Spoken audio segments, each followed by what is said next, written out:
እነሆ መቆያ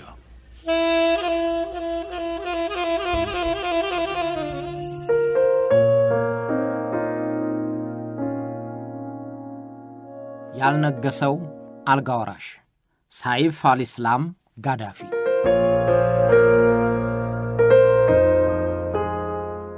ሳይፍ አልኢስላም ጋዳፊ ባለፈው ሳምንት ጥር 26 ቀን 2018 ዓ.ም መሞቱ ቀዳሚ ዓለም ዜና ሆኖ ሰነበተ። ከ15 ዓመታት በፊት የባለጸጋው ሀገር የሊቢያ መሪ ይሆናል ተብሎ የሞቀት ተስፋ ተጥሎበት የነበረው ሳይፍ ሞተ አሉ። ከ15 ዓመታት በፊት ከምዕራባውያን ጋር በደመኛነት የሚተያየውን የአባቱን መንግሥት የለዘበ ግንኙነት እንዲኖረው ጥረት ያደረገው ሳይፍ ሞቷል ተባለ። የበኋላ ጠላቶቹ የበፊት ወዳጆቹ እነ እንግሊዝና ፈረንሳይ አሜሪካ ጭምር የወደፊቱ የሊቢያ ተስፋ እያሉ ያነጋግሱት የነበረው ሳይፍ በድንገት ሞተ። የአባቱ የጋዳፊ መንግሥት ከስሩ ተመንግሎ ከተወገደና ሊቢያም ተበታትና በጦርነት አረንቋ በገባችበት ባሁኑ ወቅት ወደ ሥልጣን ተመልሶ አንድነቷን ይመልሳል፣ ሰላም ያወርዳል፣ ሕዝቡን ከመከራ ያድናል ብለው ደጋፊዎቹ ተስፋ ያደረጉበት ሳይፍ ተገደለ ተባለ። እርሱም እንደ ሁለቱ ወንድሞቹና እንዳባቱ በጥይት ተገደለ። ከሚኖርበት ቤት ድረስ የሄዱ ታጣቂዎች ግቢው ውስጥ ገድለውት ሄዱ አሉ። በዚያውም ለ40 ዓመታት ሰፍኖ የቆየውን የኮሎኔል ጋዳፊ አገዛዝ መንሰራራት እንዳያስብ ሆኖ ጭራሹኑ አከተመ።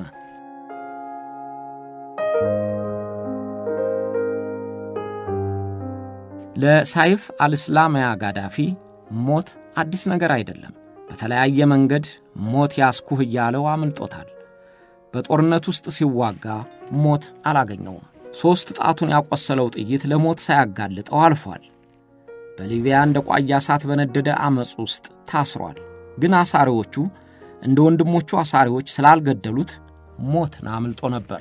ወህኒ ወርዶ የሞት ፍርድ በተፈረደበት ጊዜ ሞት ጥርሱን ያፋጨበት መስሎ ነበር። ግን አመለጠው። አሳሪዎቹ ምህረት አድርገው ከሞት መንጋጋ ፈለቀቁት። ነፃ ከተባለ በኋላም ሞትን ለማምለጥ ራሱን ደብቆ ያለበትን ሰውሮ ከሞት መልእክተኛ ተጠብቆ ይኖር ነበር። ሳይፍ ዕድሜና ቁመት ከልኩ አያልፍም እንደሚባለው ሆኖበት እንጂ ከብዙ የሞት ጥሪዎች ድኖ ነበር። ጥር 26 2018 ቀን ለሱ ጎዶሎ ቀን ሆነ። በጠላቶቹም ተገደለ።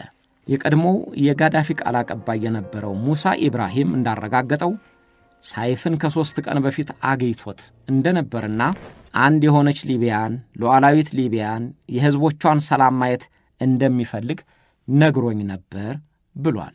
ግን እንደተመኘው የሊቢያንም ሉዓላዊነት የሕዝቧንም ሰላም ሳያይ በ53 ዓመቱ ጠላቶቹ ለሞት አሳልፈው ሰጡት።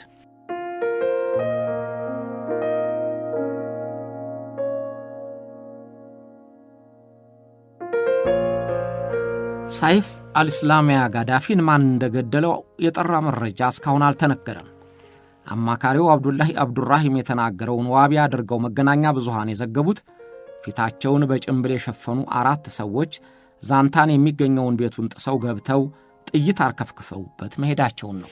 ግድያውን ከመፈጸማቸው በፊትም ማንነታቸው እንዳይታወቅ በግቢው ውስጥ ያለውን ካሜራ ያበላሹት መሆኑ ተዘግቧል። የሳይፍ መሞት ለሚደግፉት ሐዘንና ጸጸት አሳድሮባቸዋል። አልቅሰውለታልም። የአባቱ አምባገነናዊ አገዛዝ ተባባሪ አድርገው የሚያዩትና የሚጠሉት እንኳን ሆነ ብለዋል። የቀብሩ ሥነ ሥርዓትም ባኒ ዋሊድ በተሰኘው መካነ መቃብር ተፈጽሟል። መቀመጫውን ትሪፖሊ ያደረገው መንግሥት ለሳይፍ ግድያ ተጠያቂው እንዲጣራ ጥብቅ ትዕዛዝ ሰጥቷል። የዛንታኑ ክልል አቃቢ ሕግ የማጣራት ሥራዬን ጀምሬያለሁ ብሏል። እውነቱ እስኪወጣ የግል አስተያየቶች መዛመታቸውን ቀጥለዋል። ሳይፍን ያስገደለው ማን ይሆን?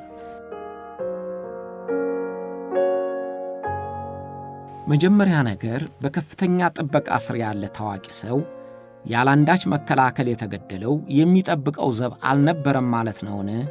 መንግሥትስ ባይመድብለት የራሱን ጠባቂ እንዴት አልቀጠረም የሚል ጥያቄ ተነስቷል። በእርግጥ ከሳምንታት በፊት የዛንታን ከተማ አስተዳደር የሚታመኑና ከራሱ ጎሳ አባላት የሆኑ ጥበቃዎች እንደሚመድብለት ሲነግረው አልፈልግም ማለቱ እየተዘገበ ነው። ሳይፍ ብዙ ጠላቶች እንደሚኖሩት የታወቀ ነው። በተመድ የሚደገፈው የትሪፖሊው መንግስትም ሆነ የጀነራል ከሊፋ ሀፍተር መንግስት ስልጣን ተቀናቃኛቸው እንዳይሆን በእጅጉ ይሰጋሉ። ስጋታቸውንም ከ4 ዓመታት በፊት በሊቢያ ምርጫ እወዳደራለሁ ብሎ ሲቀርብ አይቻልም ብለው እንዲታገድ አድርገውታል። የአባቱ አገዛዝ ሰለባ የሆኑና በአሁኑ ወቅት በጦር አበጋዝነትም ሆነ ጉልበት ያበጁ ተቀናቃኞች የሳይፍ ውሎ ማደር ተስፋ የሚያደርገውን ሕዝብ እያበረከተ ወደ ሥልጣን እንዳይጎትተው ይሰጋሉ።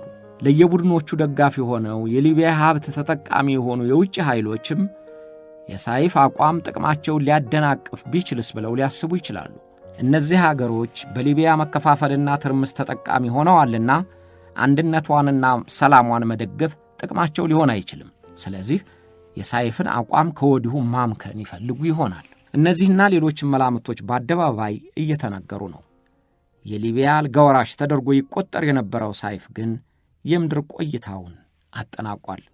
ኑሮውም ሞቱም በሊቢያ እንደሚሆን የሳይፍ እምነትና ፍላጎት እንደነበረ ከ14 ዓመታት በፊት በሰጠው ቃለ መጠይቅ አረጋግጦ ነበር። እውነትም የተናገረው በተግባር ተፈጸመ። Nobody is leaving this country. We live here, we die here. This is our country. The Libyans are our people. I believe that I am doing the right thing. ይህችን አገር ጥሎ ማንም ወዴትም አይሄድም። እዚሁ እንኖራለን፣ እዚሁ እንሞታለን። ይህ አገራችን ነው። ሊቢያኖች ሕዝቦቻችን ናቸው። ለራሴ ትክክለኛውን ነገር እየሰራው እንደሆነ አምናለሁ።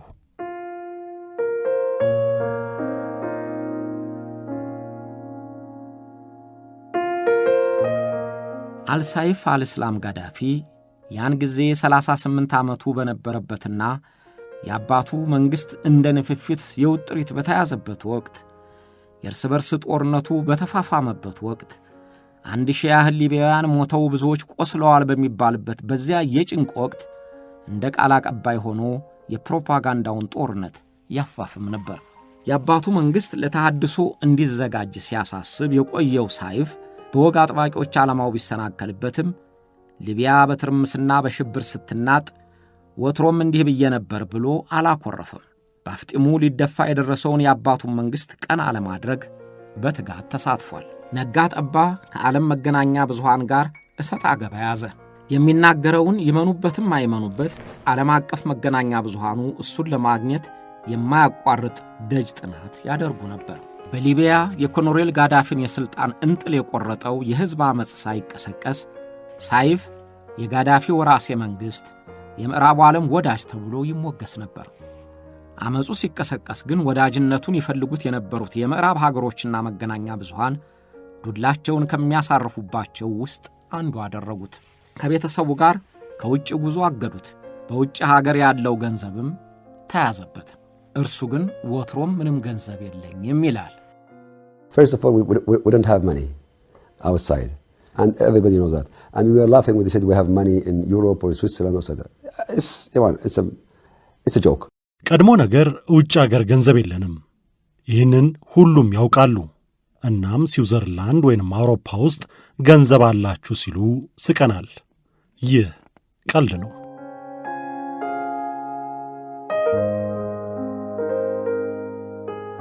ሳይፍ የሕዝብ ቅሬታ የቀሰቀሰውን የተቃውሞ ዓመፅ የዴሞክራሲ ጥያቄ አቅጣጫውን የሳተና ሊቢያን የሚከፋፍል የሊቢያን ንብረት ለመቀራመት የፈለጉ ያቀነባበሩት ነው ብሎ ስላመነ ለመዋጋት ቆረጠ። እንጠራርጋቸዋለን፣ ደም እንደ ጅረት ይወርዳል እያለ ይዝት ነበር። እና አሜሪካን እንደ ድመት መነኩሴ ቂም የማይረሱ ሆነው ነው እንጂ በእኛ ጉዳይ ምን አገባቸው እያለ ወረፋቸው። የሕገ ወጦች ዓመፅ ነው እያለ ተቸ። አውሮፕላኖቻችን በሰው ላይ ቦምብ አልጣሉም እያለ አስተባበለ። አንድ ሰው እስከሚቀር እንዋጋለን እያለ አነቃቃ። የጦር ኃይላችን ለማንኛውም ውጊያ ዝግጁ ነው እያለ አስፈራራ። እንደዚያ ያደረገ የፕሮፓጋንዳውን ጦርነት ሲመራ ቆየ። ግን ያው ሳይፍ ከዓመፁ በፊት የሚታወቀው በለውጥ ፈላጊነት የአባቱ መንግሥት አሰራሩን እንዲለውጥና ሕዝብ የሚሳተፍበት ሥልጣን እንዲኖር የሚያምን የምርጫ አሰራርን አስፈላጊነት የሚሰብክ በመሆኑ ነበር።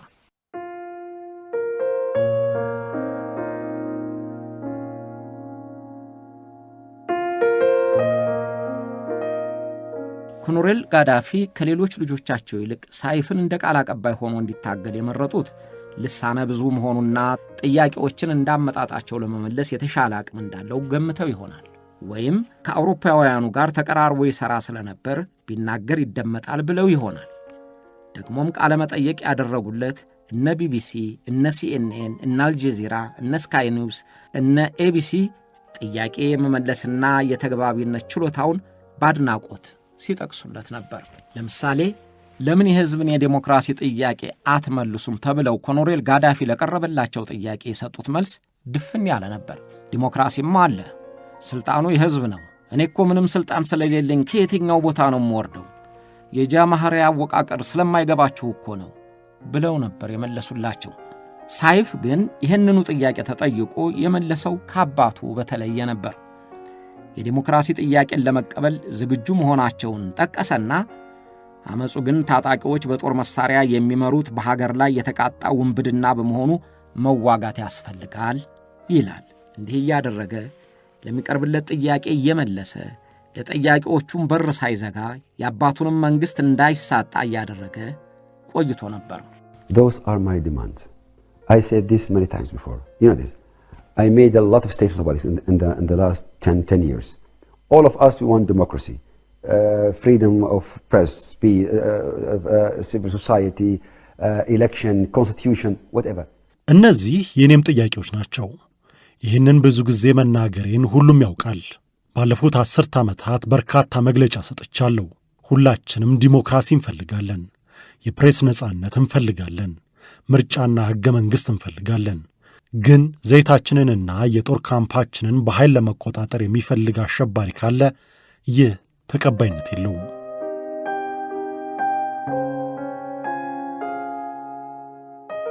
በጊዜው እንደተጻፈለት ከሆነ ሳይፍ አልኢስላም ኑሮው ቀላል፣ ከሌሎች ጋር በቀላሉ የሚግባባና የማይከብድ ሰው ነው ይሉለት ነበር። በኑሮው እንዳንዳንድ አምባገነን መሪዎችና የባለስልጣን ልጆች ወይም እንደ ወንድሞቹ ሰማይን በርግጫ ልምታ የሚል ጥጋብ የማያሳይ ጥሩ ባህሪ ያለው የሚል ዝና ተሰራጭቶለታል። እንደ ሳዳም ሁሴን ልጆች ቃሲምና ኦዲ ባለስልጣኖችን እያስጠራ የሚያዋርድ ለምን ትሸነፋላችሁ ብሎ የእግር ኳስ ተጫዋቾችን የሚገርፍ አልነበረም። ሳይፍ ከወጣት ባለሙያዎች ጋር በመቀራረብ ያምናል። የተማረም ነው። ከጦርነቱ በኋላ ጭቅጭቅ ቢያስነሳም ከሎንዶን ስኩል ኦፍ ኢኮኖሚክስ የዶክተሬት ዲግሪውን አግኝቷል። በትሪፖሊና በቪየና የአርኪቴክቸር ትምህርቱን በማስተርስ ዲግሪ አጠናቋል። እንግሊዘኛ፣ ፈረንሳይኛና ጀርመንኛ አስተካክሎና አቀላጥፎ ይናገራል ይላሉ የሕይወት ታሪኩን የዘገቡት እነ ቢቢሲ። ቀን ሲጎድል ያሳደጉት ውሻ ሳይቀር ልንከስ ይላልና በሊቢያ የአማጽያኑ ተቃውሞ ከተቀሰቀሰ በኋላ በዶክተሬት መመረቂያ ጽሑፉ ላይ ሳይቀር ጥያቄ ተነሳ። ሳይፍ ከሎንዶን ስኩል ኦፍ ኢኮኖሚክስ ከ2 ዓመታት በፊት ዲግሪውን በተቀበለበት በዚያው ወቅት ዩኒቨርሲቲው ከጋዳፊ ፋውንዴሽን 1.5 ሚሊዮን ፓውንድ መውሰዱ ተነገረ። የሳይፍ አማካሪ የነበሩት ፕሮፌሰር ዴቪድ ጋድ እርዳታው ከመሰጠቱ ቀደም ብለው ከሌሎች ታዋቂ ምሁራን ጋር የፋውንዴሽኑ የቦርድ አባል ሆነው ነበር። እነዚህ ሁሉ ሲገጣጠሙ የተከበረው ዩኒቨርሲቲ ከሊቢያው ጋዳፊ ጋር ያለው ግንኙነት ጤናማ አልነበረም ወደሚል ጥርጣሬ አደረሰ። ስለዚህም ፕሮፌሰር ዴቪድ ከቦርድ አባልነታቸው ተነሱ። የትምህርት ቤቱም ግንኙነት በገለልተኛ አካል እንዲመረመር ተወሰነ። የትምህርት ቤቱ ዳይሬክተር ሰር ሃዋርድ ዴቪስም በገዛ ፈቃዳቸው ከኃላፊነታቸው ለቀቁ። ቅሌቱ በዩኒቨርሲቲው እርዳታ መቀበል ላይ ብቻ አላበቃም። ሳይፍ ያቀረበው የመመረቂያ ጽሑፍ ከሌላ ሰው ጽሑፍ የተቀዳ ነው የሚል ክስ ቀረበበት። የቀዳበትን ጽሑፍ ሳይገልጽ የጥናት ወረቀቱን እንደራሱ ሥራ አድርጎ በማቅረቡ የዶክተሬት ዕውቅናው ይሰረዝ የሚል አስተያየት ተሰጠ። እነዚህ ሐሳቦችም ሲገጣጠሙ ትምህርት ቤቱ ከጋዳፊ ፋውንዴሽን በወሰደው ገንዘብ እየተደለለ ለሳይፍ የማይገባውን ዲግሪ ሰጥቷል ወደሚል ማጠቃለያ ደረሰ። ስለዚህ ምርመራ እንዲደረግበት ታዞ ነበር። ሳይፍ ግን ያን በመሰለ ረካሽ ተግባር በመጠርጠሩ ተናዶ የአባቱን መንግሥት እንደ ውጋት ቀስፎ የያዘውን አመጽ መከታተሉን ቆም አድርጎ መግለጫ እስከ መስጠት ደርሶ ነበር። እሱ እንዳለው ከሆነ ሐሳቡ ቀን የከዳው የመሰላቸው ፈሪዎች የጠነሰሱት የክህደት ተግባር ነው።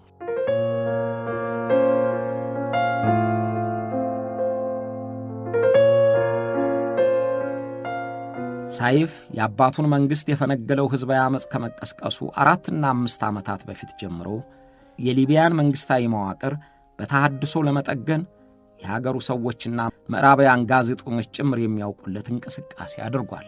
ሕገ መንግሥት በሌላት ሊቢያ ሕገ መንግሥት እንዲኖር፣ የጋዳፊ ቃል ብቻ ሕግ መሆኑ ቀርቶ የተቀረጸ ሕጎች እንዲኖሩ በግልጽ ሲያሳስብ ቆይቷል ይባላል። ከጋዳፊ ሥልጣን በመለስ ያለው የመንግሥት ኃላፊነት በምርጫ እንዲመደብ የወተውት እንደነበረም ተዘግቧል። የውጭ ኢንቨስተሮችን የሚያሳትፍ የኢኮኖሚ ፖሊሲ እንዲቀረጽም ጥረት አሳይቷል። እነዚህ መብቶች እንዲከበሩ ከመናገር አልፎም የራሱን ጅማሬዎች ለማሳየት ሞክሯል። ወጣቶች ሰብስቦ ስለ ተሐድሶ አስፈላጊነት የሚቀሰቅስ ጋዜጣም አደራጅቶ ነበር።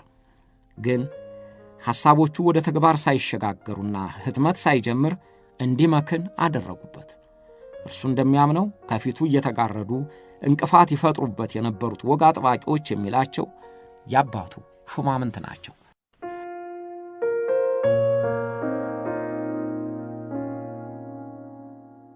ሳይፍ በመንግሥት መዋቅር ውስጥ እንደ ወንድሞቹ የሚታወቅ የኃላፊነት መደብ የለውም። ግን በአባቱ ፊት ሞገስ ስላገኘ በዋና ዋና ፖለቲካዊ ውሳኔዎች ጭምር ይሳተፍ እንደነበረ ተጽፏል።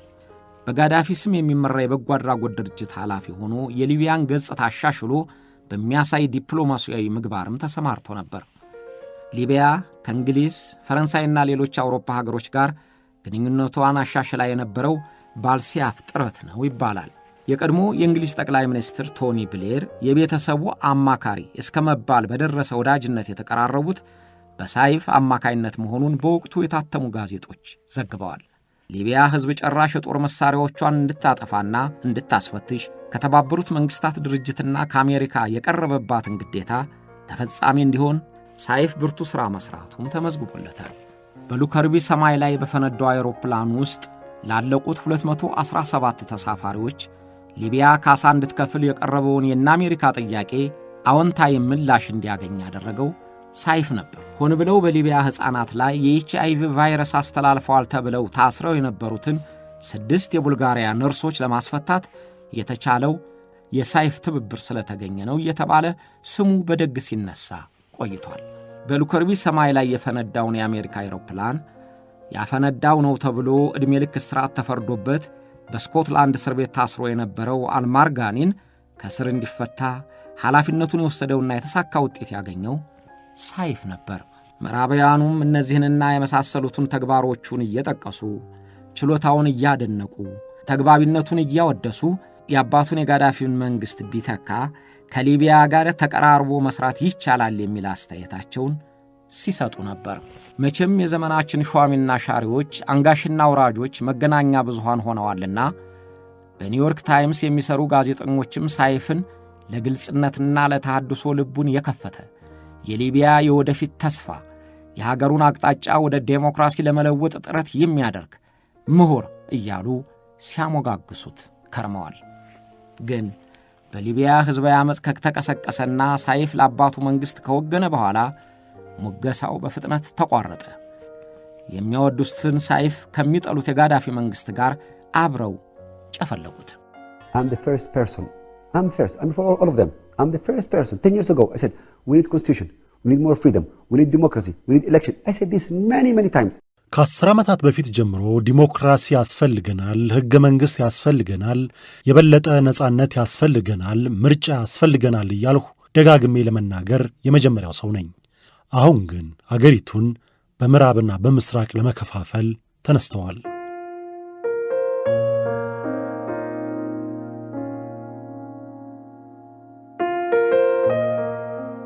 ሳይፍ በዓለም ዲፕሎማሲያዊ ግንኙነት ሊቢያን ወክሎ በመስራቱና ውሃ ሽቅብ ይፈሳል የማለትን ያህል በሊቢያ ሊነሳ የማይሞከረውን የዴሞክራሲና የተሐድሶ ነገር ሲያነሳ አባቱ ጋዳፊ ዝብ በማለታቸው ወራሻቸው ሊያደርጉት ቢፈልጉ ነው የሚል የጠነከረ ግምት ተሰጥቶ ነበር። ሳይፍ ግን አንድ ጊዜም ራሱን እንዳልጋ ወራሽ አድርጎ ሲቆጥር አልታየም፣ ሲናገርም አልተሰማም። በዚህ የተተኪነት ጉዳይ ሲጠይቁትም የቤተሰቡ ርስ ጊዜው አልፎበታል። ሊቢያ ወደ ዴሞክራሲ ታመራለች፣ በዲሞክራሲ ደግሞ የዘር የስልጣን ውርስ የለም እያለ ሲያስተባብል ነበር። The Libyans, they don't need a king anymore. They don't need a leader, a great leader anymore. In the future, I'm talking now about the future. And for the young people and young people. የሊቢያ ሕዝብ ንጉሥ እንደማይፈልግ እርግጠኛ ነኝ። ታላቅ የሚባል ገዥም ከእንግዲህ አይፈልጉም። የማወራው ስለ ወደፊቱ ነው። ወደፊት ወጣቱ የሚፈልገው የሥራ መሪ ነው። ሀገሪቱን የሚመራ፣ የቤት ፖሊሲውን የሚመራ፣ የትምህርት ሂደቱን፣ የጤናውን፣ የቱሪዝምና ኢንዱስትሪውን የሚመራ ሥራ አስኪያጅ ነው የሚፈልጉት። የወደፊቱ ዘመን የሥራ መሪዎችን ነው። ሕዝቡ የሚመርጠው የሥራ መሪ እንጂ ፕሬዝዳንት ወይንም ንጉሥ አይደለም። ወታደራዊ አገዛዝ፣ አልጋ ወራሽ፣ ንጉሣዊ የቤተሰብ መሪነት ጊዜው አልፎባቸዋል።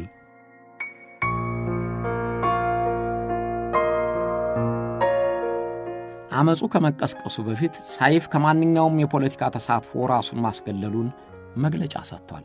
ምክንያቱን ይፋ አላደረገውም።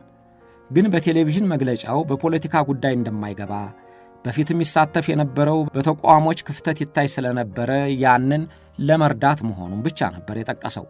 ከአባቱም ጋር በመልካም ግንኙነት ላይ መሆኑን በመግለጫው ላይ ጠቅሷል። የሀገሩ ሰው ግን ምክንያቱን አላመኑለትም። አባቱ ፊት ስለነሱት ነው የሚል ግምት ወሰደ። ሳይፍ ስራዬ ብሎ የያዘው የተሐድሶና መንግስትን እንደገና የማዋቀር እንቅስቃሴ በጋዳፊ ሹማምንት ዘንድ አልተወደደም። የወታደርና የደህንነት ኃላፊነት የተሰጣቸው ሁለቱ ወንድሞቹ ሙስታምና ካማስ ጭምር ተቃዋሚዎቹ ሆነው ከአባቱ ፈቃድ እንዳራቁት ተወራ። ለምሳሌ ፖለቲካ ተሳትፎን አቆሚያለሁ ከማለቱ ቀናቶች በፊት ከሳይፍ ጋር ግንኙነት ያላቸው 20 ጋዜጠኞች መታሰራቸው ተቃዋሚዎቹ እንደበረቱበት ማሳያ ሆነ። ጋዜጠኞቹ ሳይፍ ላቋቋመው ለአልጋሃድ ጋዜጣ የሚሰሩ ሆነው የተሐድሶ እንቅስቃሴ እንዲጀምር የሚያሳስቡ ይዘት ያላቸው ጽሑፎች ነበሯቸው። ያደራጃቸውም ሳይፍ ነው። እነዚህ ወጣቶች የመንግስት የፖለቲካና የኢኮኖሚ አወቃቀርን አስፈላጊነት በለዘብታ መጻፍ ጀመሩ። ግን ብዙም ሳይሰሩ ለጥቂት ጊዜ ታስረው ጋዜጣው ተዘጋ። ከዚያ በኋላ ነበር ሳይፍ ከፖለቲካ ራሴን አግልያለሁ ያለው። ሳይፍ የሊቢያን አስተዳደር ለመቀየር የሚያደርገው ጥረት በወንድሞቹና በወግ አጥባቂዎቹ በሚላቸው የአባቱ ሹሞች ሲሰናከል በመቆየቱ አንጀቱ ሲያር እንደነበረ በአንድ አጋጣሚ ተናግሮታል። It was a big mistake not to move fast. I was shouting every day. I was crazy about going fast and implementing the reforms in the right time.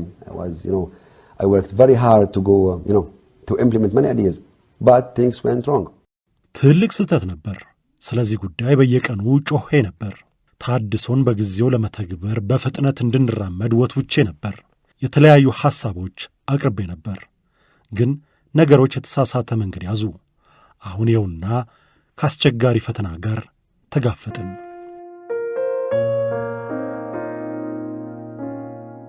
እንደፈራው የሊቢያውያን ልብ በጥላቻና በተጠራቀመ ቅሬታ ተሞልቶ የጋዳፊን መንግስት አስወገደው። ሳይፍ እንዳለው በጊዜው ሊፈጸሙ የሚገባቸውን ማስተካከያ ባለማድረጋቸው የተፈነቀለው የሕዝብ አመጽ ማዕበል እናግድህ ቢሉት መታገጃ ጠፋበት።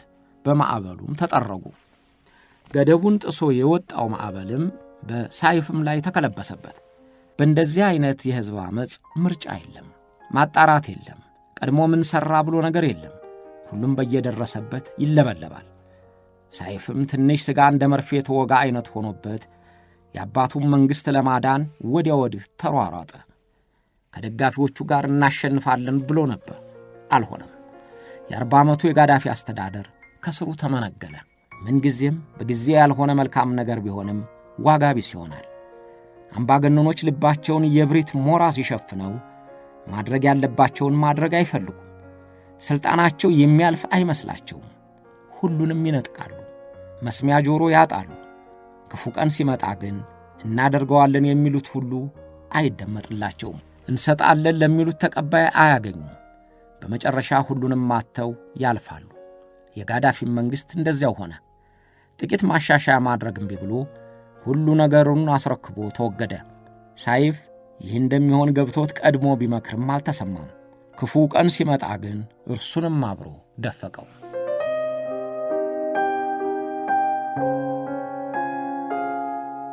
የእርስ በርስ ጦርነቱ ተባብሶ አማጽያኑ ትሪፖሊን ከተቆጣጠሩ በኋላ ኮሎኔል ጋዳፊና ሲያፍ አልኢስላም የሸሹት ወደ ትውልድ ግዛታቸው ሰርት ነበር። ኮሎኔል ጋዳፊና የደህንነት አማካሪያቸው የነበረው ልጃቸው ሙታሲም ጋዳፊ በሰርት ግንባር ሲዋጉ አልሰያፍ ከሰርት በስተደቡብ 160 ኪሎ ሜትር ርቀት በሚገኘው ግንባር እየተዋጋ ነበር።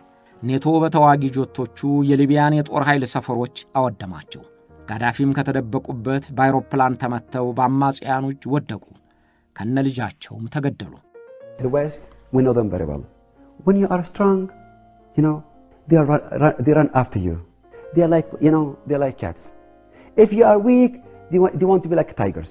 We know this game. We tried them for a long time. We know them for a long time. ምዕራባውያንን አሳምረን እናውቃቸዋለን።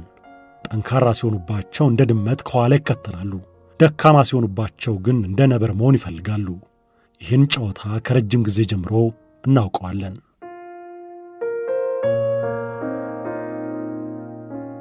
አልሳይፍ የአባቱን መሞት እንደሰማ ካለበት ሆኖ መግለጫ መስጠቱ ተሰምቶ ነበር። ግን በዛንታን አካባቢ ያለ የታጣቂዎች ቡድን ስለበረታ አብሮት የነበረው ሰራዊት ተበተነ። አልሳይፍ ወደ ጎረቤት ሀገር ኒጀር ሊያመልጥ ፈልጎ እንደ በዲዩን ዘላኖች ፊቱን እስከ ራሱ ሸፍኖ ጉዞ ጀመረ። ግን በፍተሻ ማንነቱ ታወቀና በዛንታን ታጣቂዎች ተያዘ።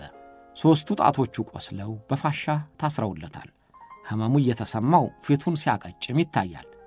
የዛንታን ታጣቂዎች ሌሎች ታጣቂዎች ጋዳፊና ልጃቸውን እንዳደረጓቸው አላዋረዱትም፣ አልጎተቱትም፣ አልመቱትም፣ አላቆሰሉትም፣ አልገደሉትም።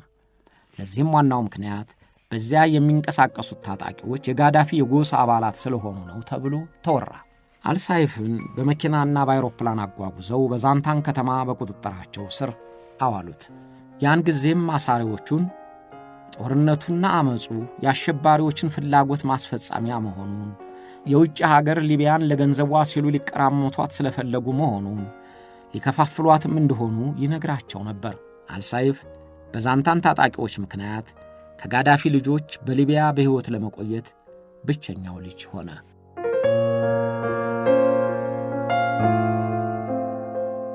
አልሳይፍ በቁጥጥር ስር ቆየ። ዓለም አቀፉ የወንጀል ፍርድ ቤት ለውጥ ፈላጊ በሆኑ ሊቢያውያን ላይ የሰብአዊ መብት ጥሰት እንዲፈጸምና እንዲገደሉ አድርጓል ብሎ የእስራት ማዘዣ አወጣበት። ትሪፖሊ ላይ የተቀመጠው አዲሱ መንግስትም ለፍርድ እንዲቀርብ አዞ ችሎት ተሰየመ። የዛንታን ክልላዊ መንግስት ወይም ታጣቂዎቹ ግን ሳይፍን ወደ ትሪፖሊ አናስተላልፍም ብለው ሞገዱ። ከተፈለገ በቪዲዮ ኮንፈረንስ ችሎቱን ይከታተል አሉ። በዚያም ሂደት በሞት እንዲቀጣ ተፈረደበት። የዛንታን ግዛት ሹማምንትና ታጣቂዎች ግን ለሳይፍ የሚራራ ልብ ስላላቸው ቅጣቱ እንዲፈጸም አላደረጉም። እንዲያውም የሞት ውሳኔው ከተሰጠ 2 ዓመታት በኋላ ሙሉ ምህረት ተደርጎለት ነፃ ሆነ። አልሳይፍ ነፃ ከሆነ በኋላ ለጸጥታ ጥንቃቄ ሲባል ራሱን ደብቆ እዚያው ዛንታን ይኖር ነበር። ግን ሀገሩን ሊቢያን ከመከፋፈል ለማዳን ሕዝቡንም ከትርምስና ከዕለት ተዕለት ሰቆቃ ለማዳን የሁል ጊዜ ምኞቱና ፍላጎቱ መሆኑን ባገኘው አጋጣሚ ከመናገር አልተቆጠበም። ስለዚህም በ2013 ዓ.ም ይደረጋል ተብሎ በነበረው ምርጫ እወዳደራለሁ ብሎ ተመዘገበ። በጦርነትና በጉልበተኛ የጦር አበጋዞች የተማረሩት የተወሰኑት የሊቢያ ሕዝቦች ድጋፋቸውን ሰጡት።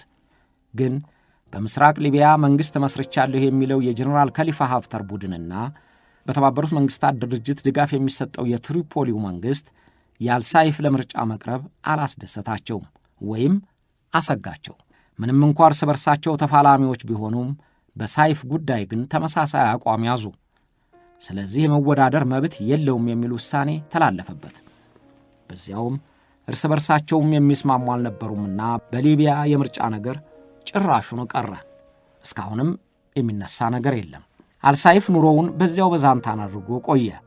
የመጨረሻውን ሕይወት ፍጻሜውም በዚያው የሚደግፉትና ስለሱ መልካም አስተያየት ያላቸው ሰዎች በሚኖሩበት ዛንታ ሆነ።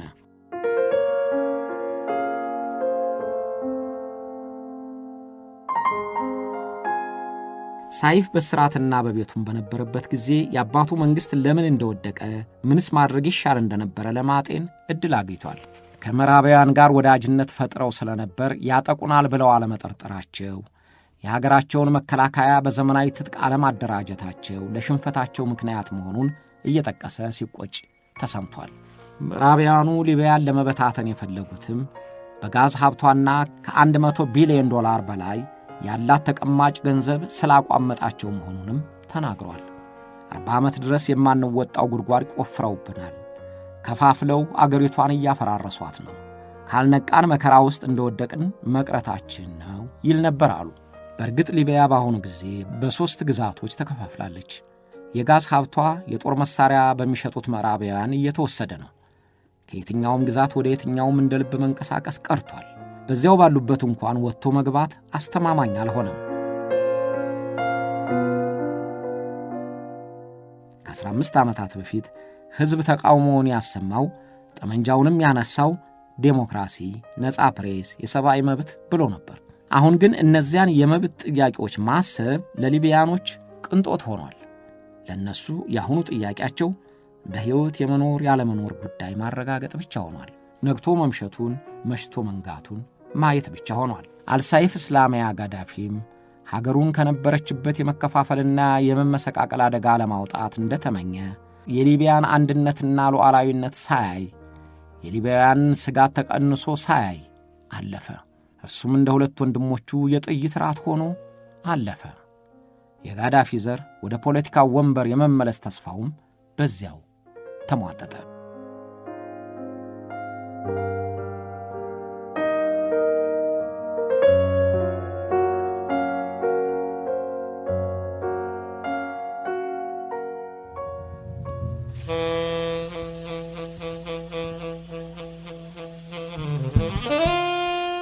አብራችሁን ስለቆያችሁ እናመሰግናለን።